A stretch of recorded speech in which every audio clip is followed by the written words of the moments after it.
수요 기도 시작하도록 하겠습니다. 전능하사 천지를 만드신 하나님 아버지를 내가 믿사오며 그의 아들 우리 주 예수 그리스도를 믿사오니 이는 성령으로 잉태하사 동정녀 마리아에게 나시고 본디오 빌라도에게 고난을 받으사 십자가에 못 박혀 죽으시고 장사한 뒤 사흘 만에 죽은 자 가운데서 다시 살아나시며 하늘에 오르사 전능하신 하나님 우편에 앉아 계시다가 저리로서 산 자와 죽은 자를 심판하러 오시리라. 성령을 믿사오며 거룩한 공예와 성도가 서로 교통하는 것과 죄를 사하여 주시는 것과 몸이 다시 사는 것과 영원히 사는 것을 믿사옵나이다. 아멘. 우리 찬송가 425장 부르겠습니다.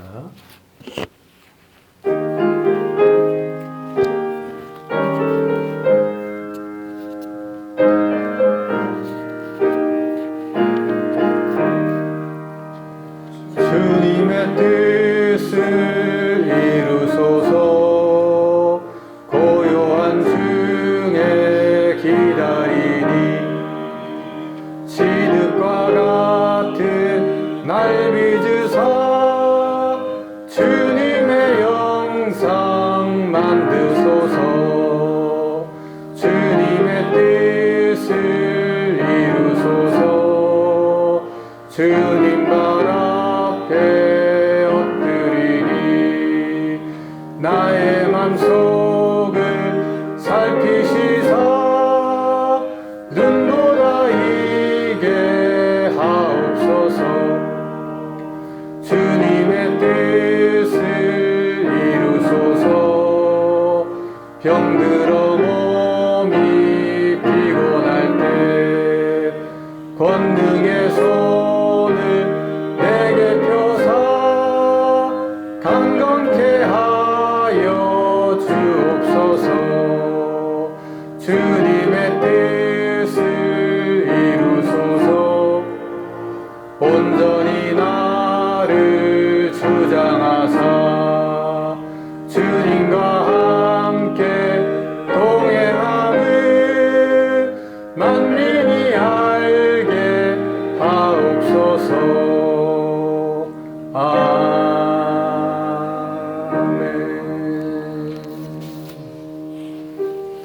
예, 우리 이 시간에 함께 좀 기도할 때 우리 이제 새로운 대통령이 좀 당선이 되었습니다. 여러분 다 잘 아시겠지만 이 시간 우리 이제 우리 새로운 대통령 위해서 좀 함께 기도하도록 하겠습니다.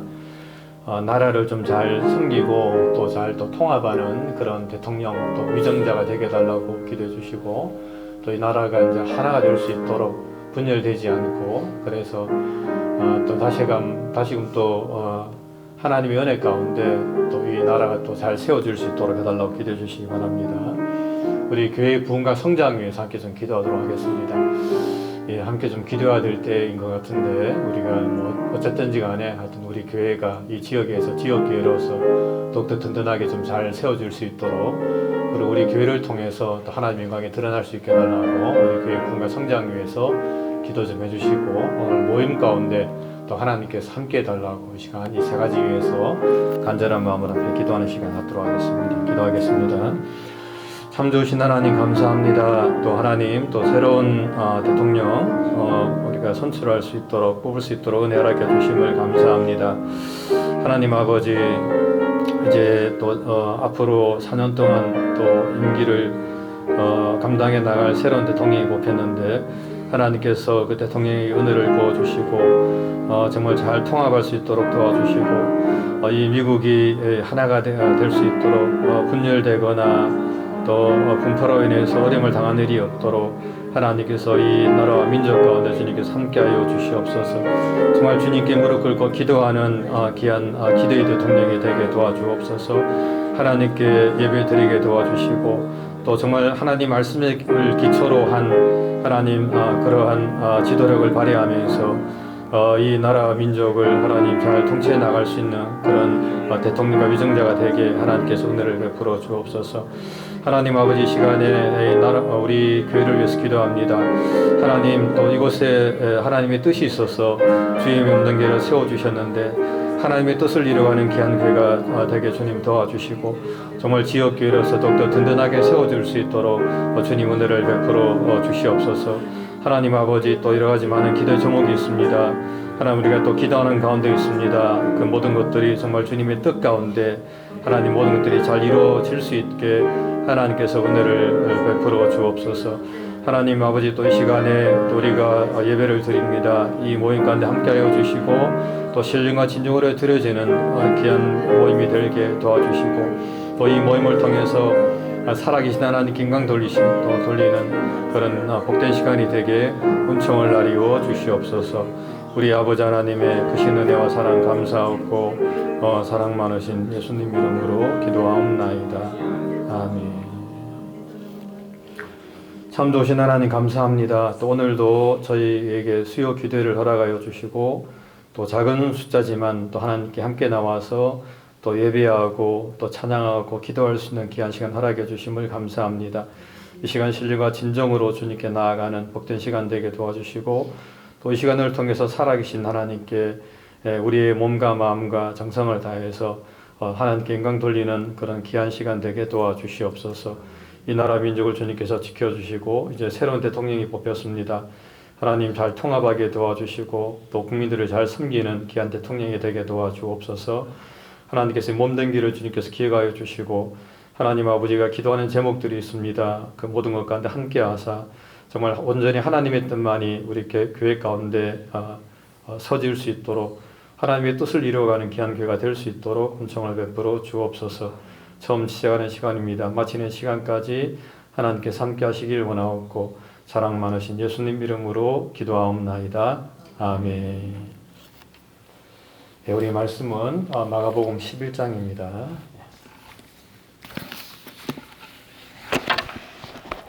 11장 12절부터 26절까지 말씀 보겠습니다.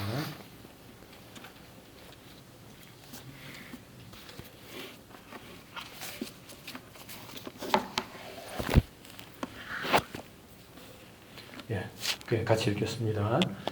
이튿날 그들이 베다니에서 나왔을 때에 예수께서 시장하신지라 멀리서 잎사귀 있는 한 무화과 나무를 보시고 혹 그 나무에 무엇이 있을까 하여 가셨더니 가서 보신즉 잎사귀 외에 아무것도 없더라.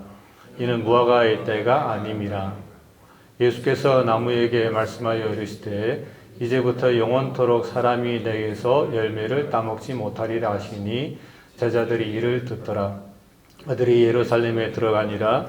예수께서 성전에 들어가사 성전 안에서 매매하는 자들을 내쫓으시며 돈 바꾸는 자들의 상과 비둘기 파는 자들의 의자를 둘러엎으시며 아무나 물건을 가지고 성전 안으로 지나다님을 허락하지 아니하시고 이에 가르쳐 이르시되 기록된 바 내 집은 만민이 기도하는 집이라 칭함을 받으리라 하고 하지 아니하였느냐. 너희는 강도의 소굴을 만들었도다 하시매 대제사장들과 서기관들이 듣고 예수를 어떻게 죽일까 하고 꾀하니 이는 무리가 다 그의 교훈을 놀랍게 여김으로 그를 두려워하밀더라. 그리고 날이 저물매 그들이 성 밖으로 나가더라. 그들이 아침에 지나갈 때에 무화과 나무가 뿌리채 마른 것을 보고 베드로가 생각이 나서 여짜오되 라삐여 보소서 저주하신 무화과 나무가 말랐나이다. 예수께서 그들에게 대답하여 이르시되 하나님을 믿으라. 내가 진실로 너에게 이르노니 누구든지 이 산들어 들리어 바다에 던져지라 하며 그 말하는 것이 이루어질 줄 믿고 마음에 의심하지 아니하면 그대로 되리라. 그러므로 내가 너에게 말하노니 무엇이든지 기도하고 구하는 것은 받은 줄로 믿으라. 그리하면 너희에게 그대로 되리라. 서서 기도할 때 아무에게나 혐의가 있거든 용서하라. 그리하여야 하늘에 계신 너희 아버지께서도 너희 허물을 사하여 주시리라 하시니라. 아멘. 네, 오늘 제목은 말라버린 무화과나무라는 제목을 함께 이 말씀을 좀 함께 상기해 보도록 하겠습니다. 지난주에 우리는 이제 나귀를 타신 왕에 대해서 함께 좀 말씀을 나누었습니다. 예수님께서 이제 나귀 새끼를 타고 예루살렘으로 입성하셨는데 그렇게 하신 이유는 이제 첫 번째로는 이제 구약 선지자의 이 예언을 이루기 위함이었다. 라고 이렇게 제가 말씀을 좀 드렸습니다. 스가랴 9장 9절의 말씀을 이루기 위해서다라고 말씀드렸는데, 하지만 이제 그보다 더 중요한 것이 있는데, 그것은 바로 예수님께서는 누구보다도 겸손한 분이셨기 때문에 그분께서 나귀 새끼를 타고 예루살렘으로 좀 입성을 하셨다라고 이렇게 말씀을 했습니다. 좀 띄워줄래요? 네. 빌립보서 2장 6절의 말씀처럼 그는 근본 하나님의 본체시나 하나님과 동등됨을 취할 것을 여기지 아니하시고 오히려 자기를 비워 종의 형체를 가지사 사람들과 같이 되셨고 사람의 모형으로 나타나사 자기를 낮추시고 죽기까지 복종하셨으니 그 십자가에 죽으심이라 라고 이렇게 성경 말씀을 하고 있습니다. 정말 겸손한 분이셨기 때문에 그렇게 나귀 새끼를 타고 입성하셨다라고 하는 것이죠. 그런 면에서 우리들도 어떤 상황에서도 정말 우리가 교만하지 말고 겸손한 삶을 살아야 되겠다라고 이렇게 제가 좀 말씀을 드렸습니다. 오늘 본문은 이제 예수님께서 이제 베다니에 이제 가셨다가 그리고 그 이튿날에 다시금 이제 예루살렘으로 들어가시는 그런 장면으로 시작이 되고 있습니다.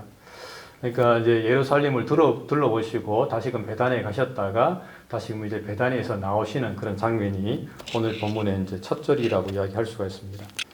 그런데 이제 그때 예수님께서는 이제 좀 이 아침 식사를 좀 못하신 것 같아요. 제가 볼 때는 아침 식사를 좀 못하신 것 같은데, 그래서 이제 예수님께서 좀 시장하셨던지 오늘 본문에 보게 되면 좀 이렇게 멀리 잎사귀 있는 한 무화과 나무를 좀 보시고 혹시 그 나무에 이제 무엇이 있을까 싶어서 이제 그 무화과 나무에 이제 가셨다라고 오늘 본문은 좀 말씀을 하고 있습니다.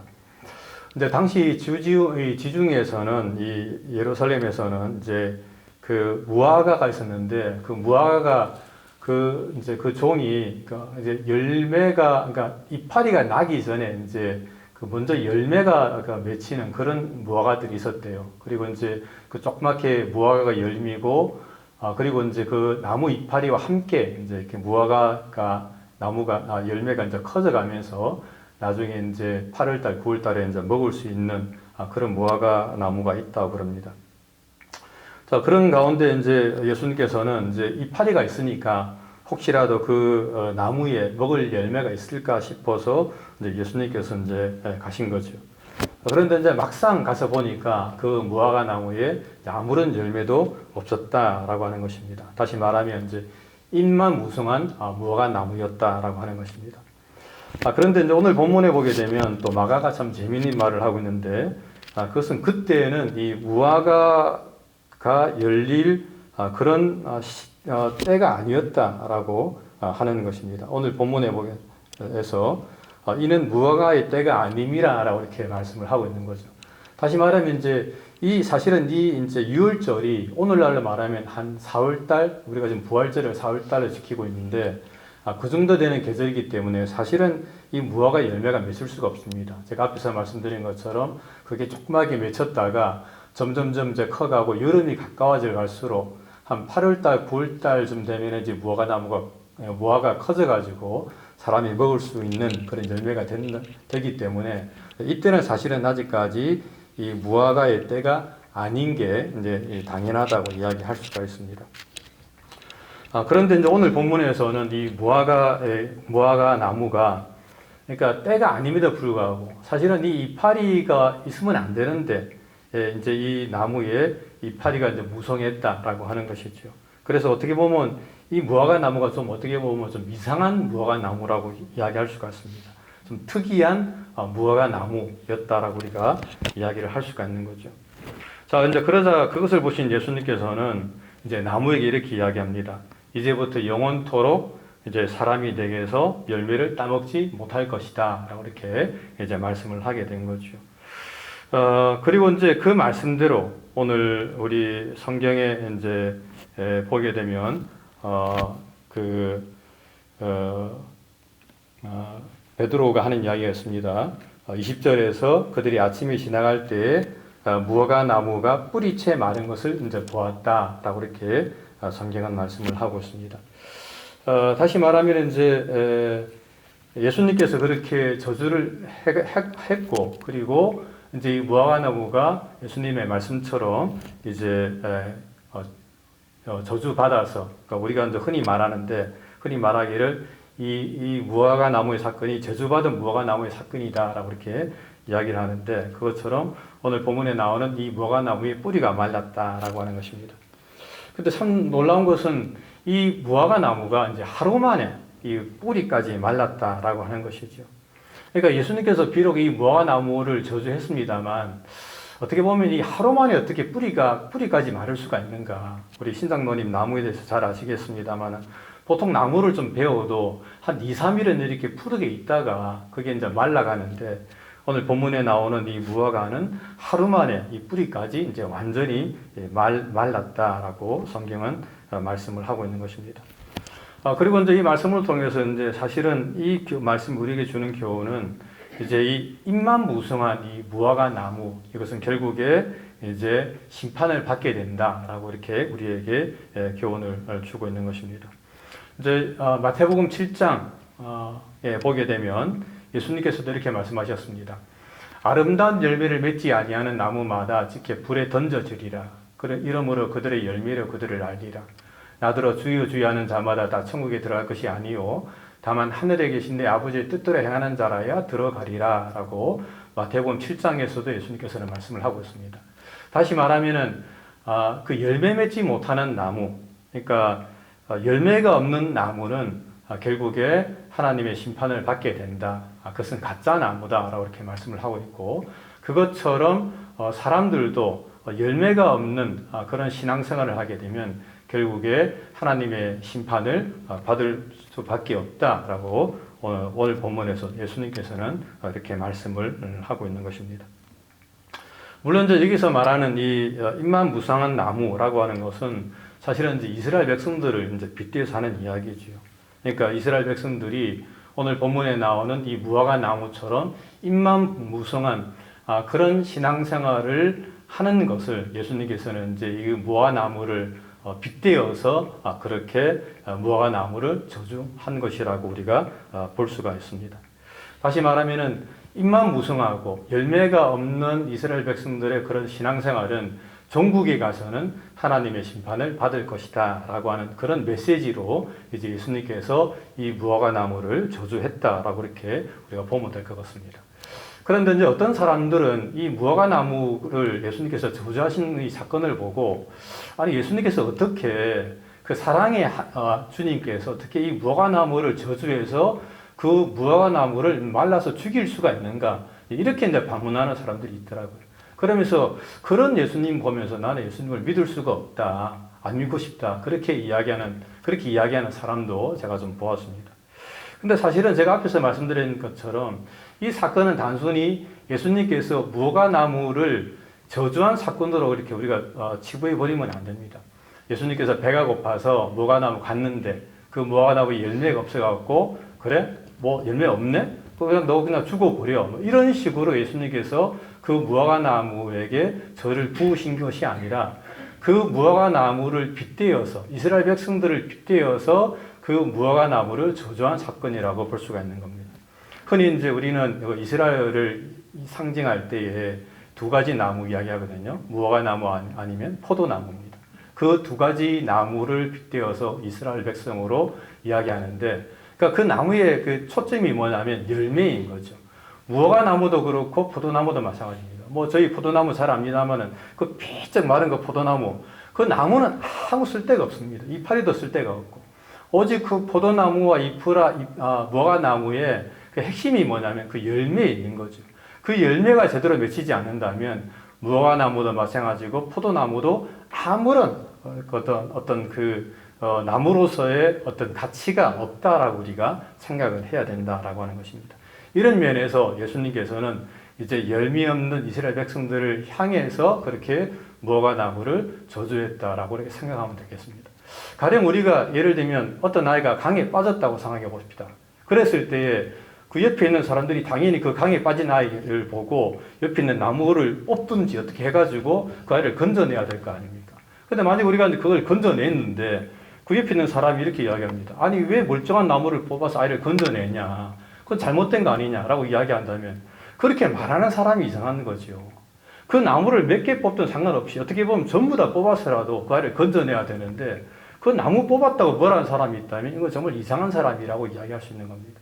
그러니까 이런 의미에서 예수님께서는 이 무화과 나무의 저주 사건을 통해서 그래도 이스라엘 백성들이 돌아오기를 원하는 그런 마음으로 그렇게 무화과나무를 저주했는데, 어떤 사람은 예수님이 이 무화과나무 저주했다고, 그 무화과나무 한 개 어떻게 말라버렸다고, 그것 때문에 예수님을 믿을 수가 없다 이렇게 이야기하는 사람이 있는데, 이 사람은 정말 성경을 잘못 보는 것이라고 이야기를 우리가 할 수가 있다라고 하는 것입니다.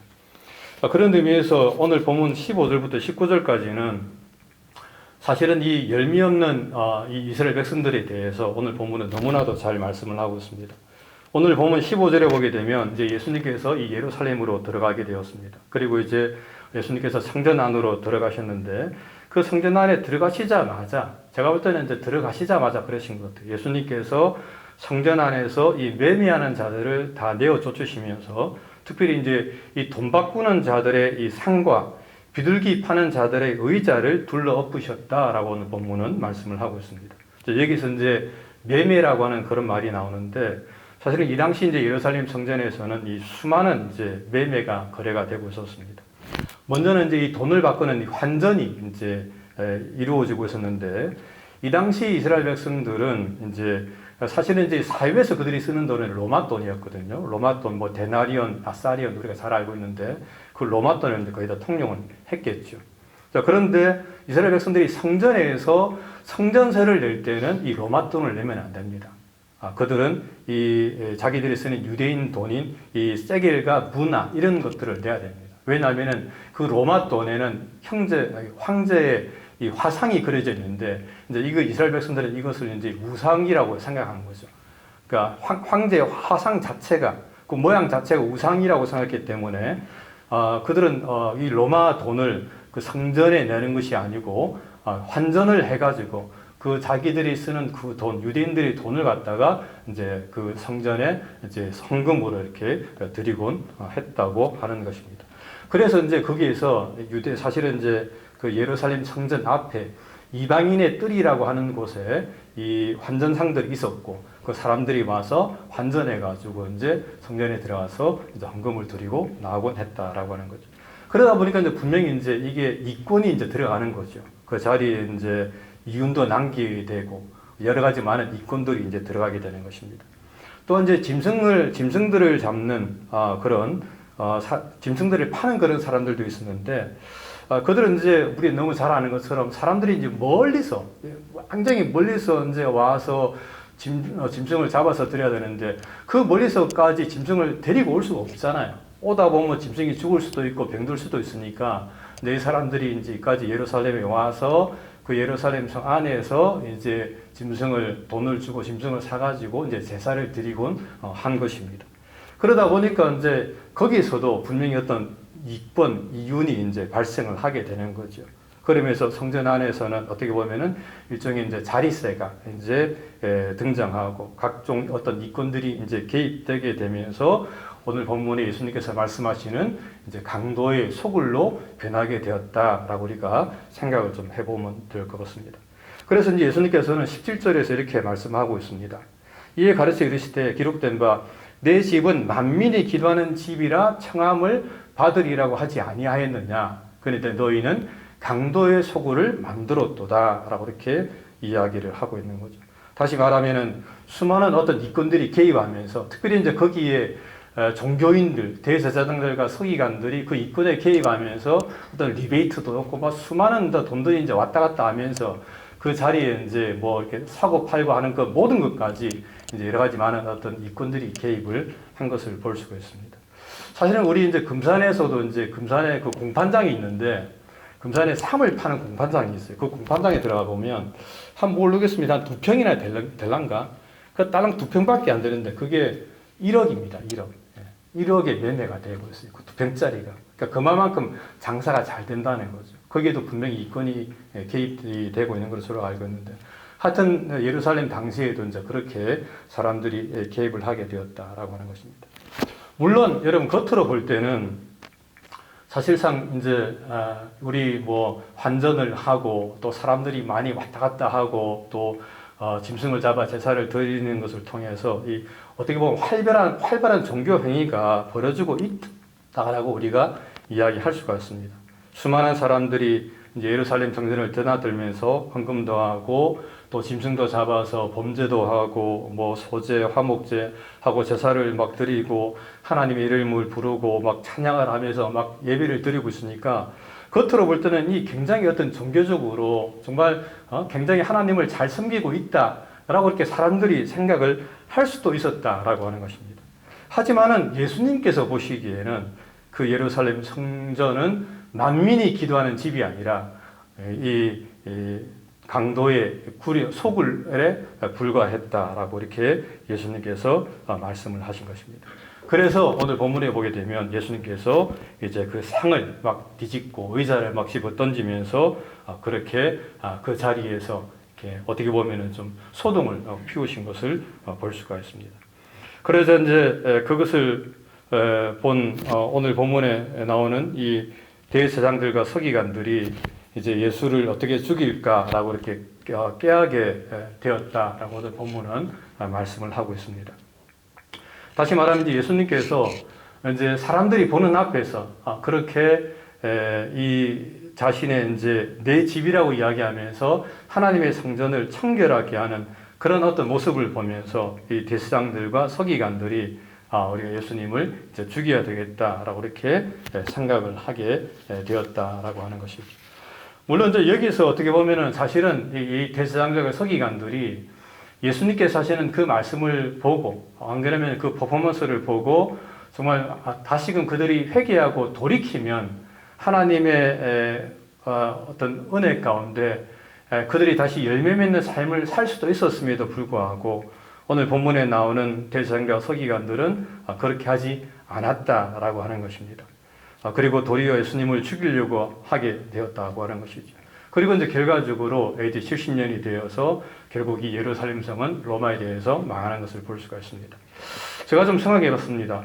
왜 이 대제사장들과 서기관들이 이 예수님께서 하시는 그 말씀을 들음에도 불구하고 자신들이 예수님을 도리어 죽이려고 했을까라고 생각했을 때 이 대제사장과 서기관들은 자신들이 갖고 있는 어떤 기득권을 이제 내려놓기가 사실은 어떻게 힘들었을 수도 있습니다. 다시 말하면 이제 기득권을 통해서 많은 것을 얻고 있었는데 그 기득권을 통해서 이제 돈도 벌고 있었고 또 많은 어떤 이윤도 남기고 있었는데 이제 그것을 내려놓게 되면은 그것으로 인해서 분명히 자신들한테 어떤 손해가 있을 것이 뻔하기 때문에 오늘 본문에 나오는 대상들과 서기관들이 그것을 결국에 내려놓지 못한 것을 우리가 볼 수가 있다라고 하는 것이죠. 이런 면에서 이제 참 사람들이 어떻게 보면 이 좀 욕심을 우리가 좀 내려놔야 되는데 우리가 자신이 갖고 있는 그 욕심 때문에 결국에 하나님의 뜻을 우리가 거스를 때도 많이 있다라고 하는 것입니다. 근데 이제 그것은 오늘 본문에 나오는 이 대제사장과 서기관들뿐 아니고 성경에 나오는 수많은 사람들이 그런 것을 볼 수 있습니다. 사실은 요즘 이제 사무엘상도 우리가 좀 보고 있습니다만은 사무엘상하에 나오는 이 사울왕도 좀 마찬가지죠. 그러니까 사울왕이 어떻게 보면 자신이 이제 하나님의 은혜로 그가 임금이 되었는데, 근데 그럼에도 불구하고 그 임금이라고 하는 그 권좌를 이제 내려놓지를 못하는 겁니다. 자기가 비록 하나님의 은혜 가운데 이제 임금이 되었습니다만, 그럼에도 불구하고 하나님께서 이 다윗을 왕으로 세우려고 했을 때에 그것이 하나님의 뜻인갑다 하고 그냥 내려놓고 거기에 순종하게 되면 어떻게 보면 이 사울 왕도 정말 하나님 은혜 가운데 그 자기의 왕권을 잘 유지하고 또 잘 이렇게 마치었으면 좋았을 텐데, 근데 이 사울 왕이 그 왕자라고 하는 그 권력을 내려놓지 못하고 결국에 자기 아들 요나단이 또 왕으로 세우기 위해서 그렇게 노력하다가 그렇게 어떻게 보면 좀 비참한 인생을 우리가 맞이하는 것을 우리가 볼 수가 있습니다. 참 이런 면에서 우리가 갖고 있는 어떤 기득권들 또 자신이 갖고 있는 그 욕심을 좀 내려놓으면 우리가 좀 이 땅에서 정말 좀 평안한 삶을 우리가 살아갈 수가 있는데, 근데 많은 사람들이 그렇게 하지 못하기 때문에 그런 어려움을 우리가 당하는 것을 우리가 볼 수가 있다라고 하는 것입니다. 근데 오늘 본문에 나오는 이 대제사장들과 서기관들이 결국에 예수님께서 하시는 그 말씀에 순종하지 못하고 그들이 결국 끝까지 그 권력을 쥐려고 하다가 결국 이제 하나님의 뜻 가운데 이 예루살렘 성이 멸망하는 것을 우리가 볼 수 있다라고 하는 것입니다. 근데 오늘 사실은 이 본문을 보면서 우리들도 사실 이 강도의 교회를 이 강도의 소굴로 만들 수가 있다는 것을 우리가 좀 기억을 해야만 합니다. 사실 오늘 본문에 나오는 이 이스라엘 백성들만 이 예루살렘 성전을 이 강도의 소굴로 만든 것이 아닙니다. 그러니까 우리가 이제 딱 쉽게 생각할 때에 그래도 사람들이 환전도에서 하나님께 이제 헌금도 드리고 또 제사도 드리는 것을 볼 때에 정말 이 종교 생활을 우리가 잘하고 있다라고 생각할 수도 있습니다만은 우리 사람들의 모습 핑계들을 볼 때 생각할 수 있는데, 근데 예수님께서는 분명히 그것이 바로 강도의 소굴이다라고 이렇게 말씀을 하신 것입니다. 근데 오늘날 우리들도 신앙생활을 하고 있음에도 불구하고 우리도 여전히 우리가 섬기는 교회를 이 강도의 소굴로 만들 수가 있다라고 하는 것입니다. 예전에 제가 섬겼던 교회는 교인들이 좀 다단계 하는 그런 교회를 제가 한번 다닌 적이 있었습니다. 그때 이제 담임 목사의 딸하고 사이가 이제 다단계 이제 좀 개입이 돼가지고 그러다 보니까 교인들 전체가 좀 다단계를 한 적이 있었습니다. 뭐 우리가 잘 알고 있는 그 알메이라고 하는 그런 회사가 있는데 그 이제 사위는 이제 그걸 굉장히 좀 잘해가지고 나중에 이제 그 블랙 다이아몬드까지 이제 곧 올라갈 거라고 그렇게 막 이야기하고 광고를 좀 하더라고요. 이제 그러면서 이제 그 교회 전체가 이 다단계, 모든 교인들이 다 다단계에 좀 가입이 좀 돼 있었었는데, 그러다 보니까 이제 이 주일날 교회에 와서는 이 돈 문제 때문에 성도들 간에 좀 원성이 좀 높아지는 것을 제가 좀 나중에 좀 알게 되었습니다. 그러니까 주일날에도 서로 돈을 좀 주고받고 또 계산하고 또 뭐가 좀 잘 안 맞으면 약간 논성을 높여 싸우기도 하고, 그러다가 어떤 이제 집사님은 이제 이렇게 어떤 물건을 좀 팔았는데 그 물건을 갖다가 원래 가격보다 더 많이 붙여갖고 그 물건을 좀 팔았는가 봐요. 그런 다음에 나중에 이제 이 도망을 가가지고 뭐 사기꾼이라고 이렇게 교회에서 이제 막 성도들이 잡아야 된다고 막 그러는 바람에 그 교회적으로 좀 굉장히 분란이 된 그런 적도 한 번 있었습니다만은, 하여튼 이제 그런 교회를 제가 좀 다니면서 이 예배는 드립니다. 주일날 예배는 드리고 또 신앙생활을 합니다만은 또 주일날 성도들끼리 모여가지고 그 다단계 때문에 결국 이제 돈을 주고받고 하고 하는 그런 모습을 보고 언성을 높이는 모습을 좀 보면서 이게 좀 제대로 된 교회가 아니다라고 제가 좀 생각을 좀 한 적이 있었습니다. 사실은 이제 교회 내에서 이렇게 교인들끼리 이 돈 거래를 하는 것은 될 수 있는 대로 하지 않는 게 좋겠지요. 물론 우리가 이제 돈을 그냥 일방적으로 이렇게 우리가 도와주는 것은 괜찮습니다만은 돈을 빌려주고 뭐 이자를 받는다든지 하는 그런 일은 사실은 교회 내에 저는 일어나서는 안 된다라고 저는 좀 생각을 합니다. 근데 어떤 교회에서는 이 교역자들과 성도들 간의 어떤 돈 거래를 하는 그런 교회들도 있고, 또 성도들 간의 어떤 돈 거래를 좀 하면서 그것 때문에 어려움을 당하는 그런 사람들을 제가 좀 많이 보았습니다. 그리고 어떤 교회에서는 또 이 개조직을 또 하는 그런 교회들도 있더라고요. 그러니까 개모임을 하는 거예요, 개모임. 그래가지고 그 개모임을 하면서 이제 개주가 이제 개돈을 받아가지고 1번, 2번, 3번, 4번 이렇게 쭉 번호를 정해갖고 돈을 주다가 결국 나중에 이제 개주가 돈을 가지고 뭐 도망가가지고 그것 때문에 교회에 큰 문제가 되는 그런 교회도 제가 좀 봤는데, 하여튼 이런 것들 때문에 어려움을 당하는 그런 교회가 있다라고 하는 것입니다. 근데 제가 볼 때는 이제 그런 것들이 사실은 오늘 본문에 나오는 이 강도의 소굴을 만드는 것이 아닐까라는 그런 생각을 우리가 좀 해볼 수가 있습니다. 정말 교회에 나와서 우리가 순전한 마음으로 우리가 예배를 드리고 성도의 아름다운 교제를 우리가 하고 또 우리가 헤어져야 되는데, 주일날 와가지고 돈 때문에 우리가 싸우고 뭐 다른 것 때문에 이권 때문에 싸우고 하는 그런 것들이 있다면은 그것은 결국 우리가 이 교회를 강도의 소굴로 만드는 것이라고 우리가 생각을 할 수가 있는 것입니다. 예를 들면서 우리가 어떤 상황에서든지 간에 정말 우리 교회는 정말 만민이 기도하는 집, 내 집은 만민이 기도하는 집이라 청함을 받으리라 라고 말씀하셨는데, 예수님의 말씀처럼 정말 우리 교회는 다른 세상적인 어떤 것이 다 들어오는 것이 아니라 오직 우리가 주님 안에서 기도하는 집으로, 만민이 기도하는 집으로 바르게 세워줄 수 있도록 우리가 그렇게 노력하고 우리가 협조를 해야 되겠다라는 것을 이 본문을 통해서 우리가 좀 묵상을 해볼 수가 있습니다. 말씀을 맺겠습니다.